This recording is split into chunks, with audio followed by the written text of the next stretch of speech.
Baik, di video ini saya akan mendemonstrasikan kepada Anda bagaimana menggunakan form di email ini ya, email provider dari Kirim Email, dan memasukkan form tersebut di website kita ya. Oke, contohnya saya akan memasukkan form tersebut di sini ya, di sebelah kanan ini ya. Caranya sangat mudah ya. Anda klik di sini ya, kemudian Anda create form di sini ya. Jika Anda tidak mengerti bagaimana cara menggunakan kirim email ya, Anda klik di sini ya, tutorial kirim email ya. Nanti Anda akan belajar banyak di sini ya, tutorial tentang kirim email ya. Oke, di sini ya Anda akan bisa belajar bagaimana membuat campaign, membuat kontak ya, membuat email list ya, dan sebagainya ya.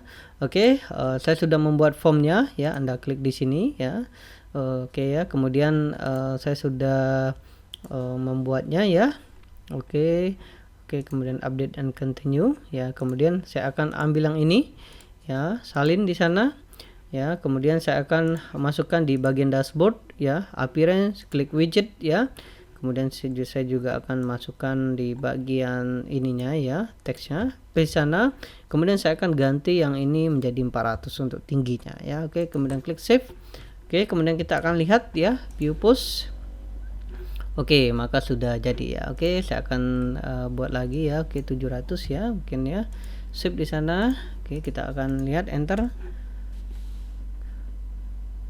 Oke ya. Oke, sudah jadi ya. Maka oke, saya akan kecilkan lagi ya, 550 seperti itu ya. Oke, 500, save di sana, enter. Maka saya sudah membuatnya ya, dan sudah bagus ya, seperti ini ya.